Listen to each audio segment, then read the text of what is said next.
ಆತ ಜಗತ್ತಿನ 4ನೇ ಅತ್ಯಂತ ಶ್ರೀಮಂತ ವ್ಯಕ್ತಿ. ಆತನ ಸಂಪತ್ತಿನ ಮೌಲ್ಯ 21 ಲಕ್ಷ ಕೋಟಿ.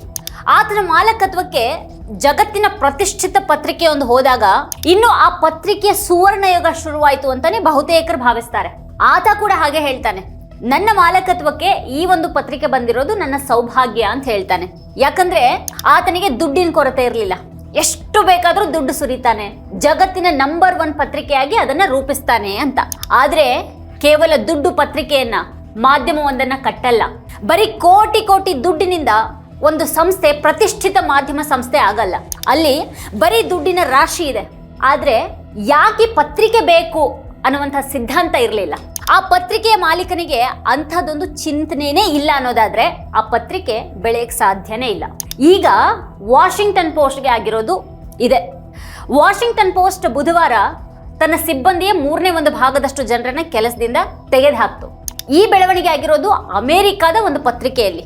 ಆದ್ರೆ ಆ ಪತ್ರಿಕೆಯ ಪ್ರಭಾವ, ಅದಕ್ಕಿರುವಂತಹ ಜನಪ್ರಿಯತೆ ಹಾಗೂ ಹೊರಬಿದ್ದಿರುವಂತಹ ಪತ್ರಕರ್ತರ ಹೆಸರುಗಳಿಂದಾಗಿ ಇದನ್ನ ಜಾಗತಿಕವಾಗಿ ಪತ್ರಿಕೋದ್ಯಮಕ್ಕೆ ಮತ್ತದರ ಪ್ರಸಿದ್ಧ ಬ್ರ್ಯಾಂಡ್ಗಳಲ್ಲಿ ಒಂದಕ್ಕೆ ಬಿದ್ದಿರುವಂತಹ ದೊಡ್ಡ ಹೊಡೆತ ಅಂತಾನೆ ವಿಶ್ಲೇಷಿಸಲಾಗ್ತಾ ಇದೆ.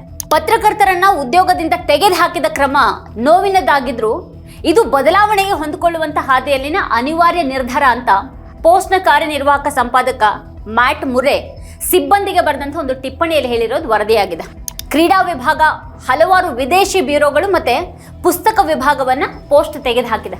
ಮುಂದಿನ ದಿನಗಳಲ್ಲಿ ರಾಷ್ಟ್ರೀಯ, ರಾಜಕೀಯ, ಉದ್ಯಮ, ಆರೋಗ್ಯದಂತಹ ವಿಭಾಗಗಳ ಮೇಲೆ ಗಮನವನ್ನ ಕೇಂದ್ರೀಕರಿಸಲಿದ್ದೀವಿ ಅಂತ ಹೇಳಲಾಗಿದೆ. ಅಂದ್ರೆ ಪತ್ರಿಕೆಯ ಸ್ವರೂಪ ಮತ್ತೆ ಅದರ ಲಕ್ಷಣಗಳೇ ಬದಲಾಗುತ್ತವೆ. ಅಂಥ ಬದಲಾವಣೆಯ ಹಿಂದಿನ ಉದ್ದೇಶಗಳು ಬೇರೆನೇ ಇರ್ತವೆ. ಇದರೊಂದಿಗೆ ಡೆಮೋಕ್ರಸಿ ಡೈಸ್ ಇನ್ ಡಾರ್ಕ್ನೆಸ್ ಅಂತಂದ್ರೆ ಕತ್ತಲಲ್ಲಿ ಪ್ರಜಾಪ್ರಭುತ್ವ ಸಾಯುತ್ತೆ ಅನ್ನುವಂಥ ಅದ್ರ ಘೋಷವಾಕ್ಯದ ಕತೆ ಕೂಡ ಮುಗಿದಾಗಿದೆ.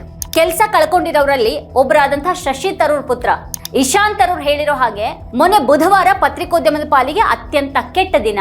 ಅಮೆರಿಕಾದಲ್ಲಿ ಮತ್ತೆ ಅದಕ್ಕಿಂತನೂ ಪ್ರಪಂಚದಲ್ಲಿ ಪತ್ರಿಕೋದ್ಯಮದ ಬಗ್ಗೆ ಕಾಳಜಿ ವಹಿಸುವಂತ ಯಾರಿಗೇ ಆದ್ರೂ ಕೂಡ ಇದು ಆಘಾತಕಾರಿ ಸುದ್ದಿಯಾಗಿದೆ.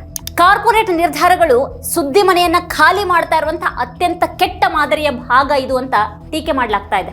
ಮುಕ್ತ ಪತ್ರಿಕಾ ಸಂಸ್ಥೆ ಸಂಪನ್ಮೂಲಗಳ ಕೊರತೆಯಿಂದ ಬಳಲ್ತಾ ಇದ್ರೆ ಅದು ತನ್ನ ಧ್ಯೇಯವನ್ನ ಪೂರೈಸೋದಕ್ಕೆ ಸಾಧ್ಯ ಇಲ್ಲ.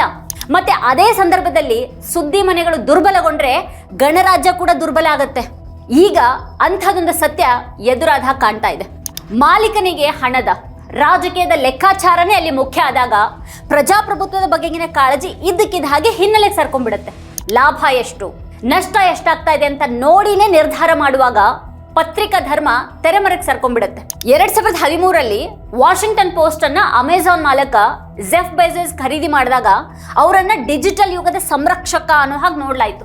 ಪ್ರಜಾಪ್ರಭುತ್ವದ 4ನೇ ಸ್ತಂಭವನ್ನ ಉಳಿಸುವ ನಿಟ್ಟಿನ ದೊಡ್ಡ ಕೊಡುಗೆ ಇದು ಅಂತ ಬಣ್ಣಿಸಲಾಯ್ತು. ಆದ್ರೆ ದಶಕದ ಬಳಿಕ ಪತ್ರಿಕೋದ್ಯಮದ ಆ ಬ್ರ್ಯಾಂಡ್ ತನ್ನನ್ನ ತಾನು ಕುಗ್ಗಿಸಿಕೊಳ್ತಾ ಇದೆ. ಅಂದ್ರೆ ಒಂದ್ ರೀತಿಯಲ್ಲಿ ಇದು ಸ್ವಯಂ ಪ್ರೇರಿತ ಬ್ರ್ಯಾಂಡ್ ವಿನಾಶದ ಹಾಗಿದೆ.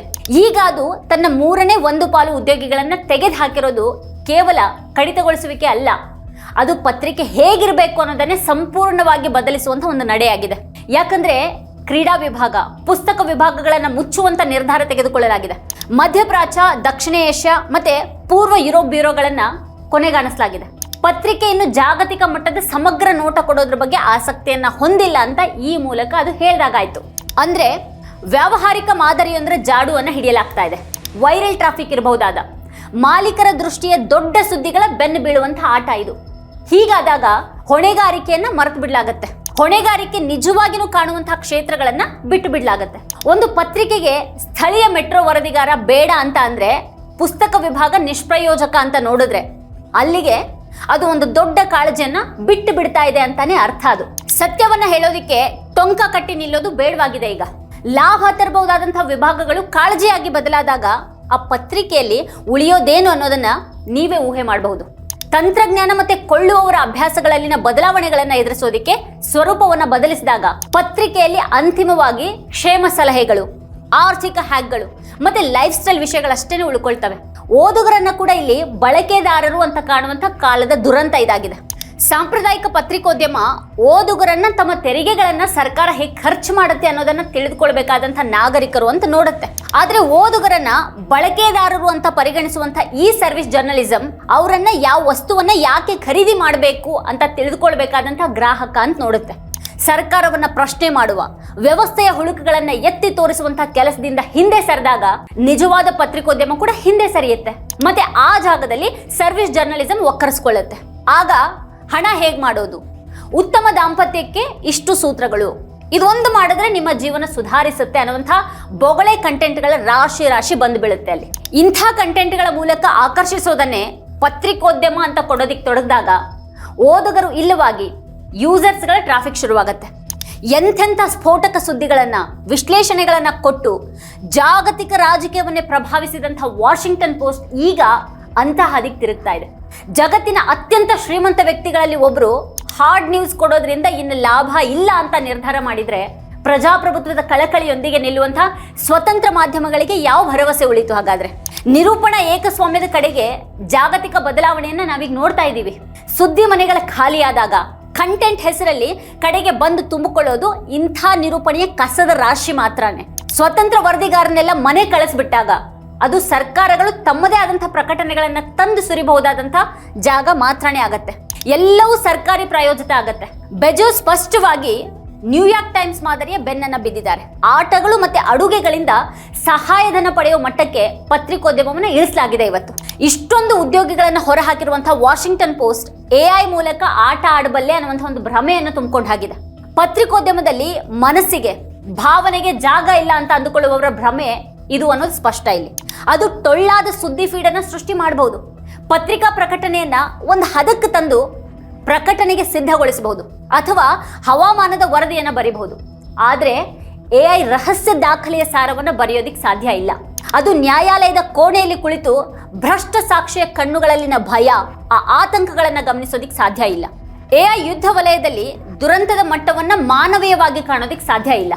ಮನುಷ್ಯ ನೋಟದಿಂದ ಮಾತ್ರನೇ ಸಾಧ್ಯವಾಗಬಹುದಾದದನ್ನ ಅಲ್ಗಾರಿದಮ್ಗಳ ಮೂಲಕ ತರಬಲ್ಲೆವು ಅಂತ ಅಂದ್ಕೊಂಡ್ರೆ ಅದು ಮೂರ್ಖತನ ಮಾತ್ರನೇ. ವಾಷಿಂಗ್ಟನ್ ಪೋಸ್ಟ್ ಈಗ ಅಂತ ಹಾದಿ ಹಿಡಿದಿದೆ. ಇಲ್ಲಿ ಮತ್ತೊಂದು ವಿಷಯ ಏನು ಅಂತ ಅಂದ್ರೆ, ಕೊಂಡೋದುವವರು ಕ್ಷೀಣಿಸ್ತಾ ಇದ್ದಾರೆ ಅನ್ನೋದು. ಮಾಹಿತಿ ಉಚಿತವಾಗಿ ಸಿಗಬೇಕು ಅನ್ನೋದು ಇಂಟರ್ನೆಟ್ ಯುಗದ ಜೊತೆಗೇನೆ ಬೆಳೆದಿರುವಂಥ ಒಂದು ಮನೋಭಾವ ಆಗಿದೆ.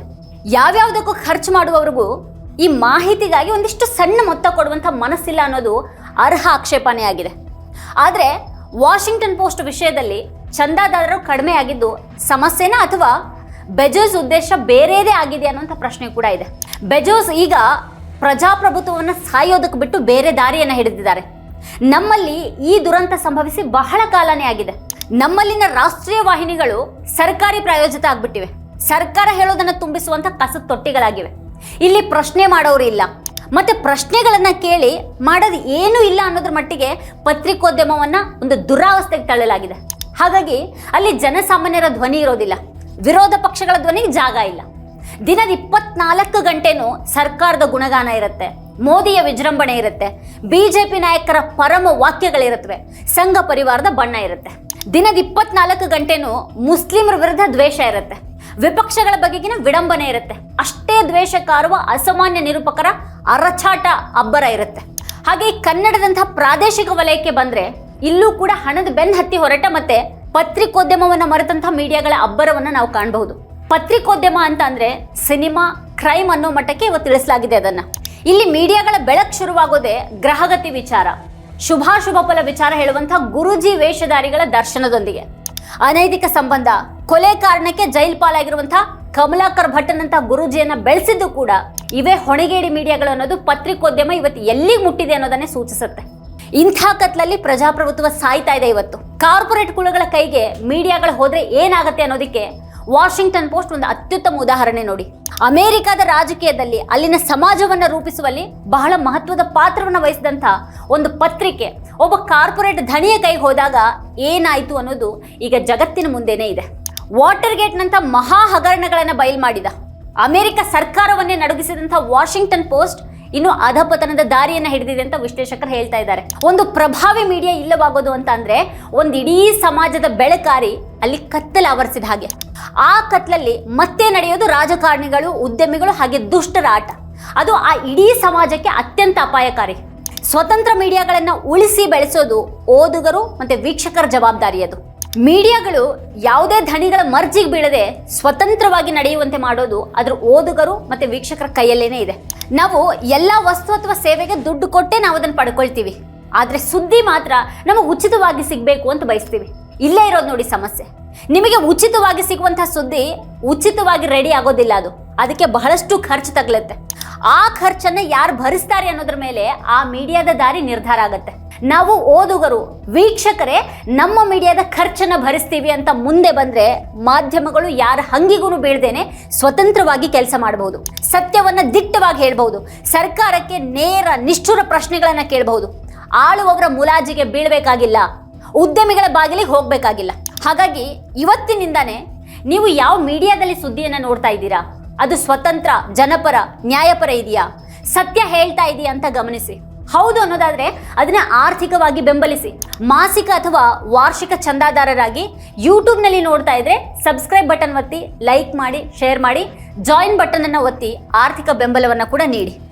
ಮಾಧ್ಯಮಗಳು ಇರೋವರೆಗೆ ರಾಜಕಾರಣಿಗಳು ನಿಮ್ಮ ಮಾತನ್ನ ಕೇಳ್ತಾರೆ, ನಿಮ್ಮ ಪ್ರಶ್ನೆಗೆ ಅವರು ಉತ್ತರಿಸ್ತಾರೆ. ಸ್ವತಂತ್ರ ಮಾಧ್ಯಮಗಳೇ ಇಲ್ಲ ಅಂತ ಅಂದ್ರೆ ಮತ್ತೆ ಆ ಸಮಾಜದಲ್ಲಿ ಕತ್ತಲೆ ಆವರಿಸುತ್ತೆ, ಪ್ರಜಾಪ್ರಭುತ್ವ ಅನ್ನೋದು ಸತ್ತೇ ಹೋಗುತ್ತೆ. ವೀಕ್ಷಕರ ಕುರಿತು ನೀವೇನು ಹೇಳ್ತೀರಿ, ನಿಮ್ಗೇನು ಅಭಿಪ್ರಾಯ ಇದೆ ಅದನ್ನ ಈ ವಿಡಿಯೋದ ಕೆಳಗಡೆ ಕಮೆಂಟ್ ಮಾಡಿ ನಮಗೆ ತಿಳಿಸಿ. ಇದೇ ಹೊತ್ತಿನ ಸ್ಪೆಷಲ್ ನೋಡ್ತಾ ಇರಿ ವಾರ್ತಾಭಾರತಿ. ನೀವಿನ್ನು ವಾರ್ತಾಭಾರತಿ ಯೂಟ್ಯೂಬ್ ಚಾನಲ್ ಅನ್ನು ಸಬ್ಸ್ಕ್ರೈಬ್ ಮಾಡಿಲ್ಲ ಅನ್ನೋದಾದ್ರೆ ಈ ಕೂಡಲೇ ಸಬ್ಸ್ಕ್ರೈಬ್ ಮಾಡಿ, ಹಾಗೆ ಪಕ್ಕದಲ್ಲೇ ಇರುವಂತಹ ಬೆಲ್ ಐಕಾನ್ ಪ್ರೆಸ್ ಮಾಡಿ ನಮ್ಮನ್ನ ಪ್ರೋತ್ಸಾಹಿಸಿ.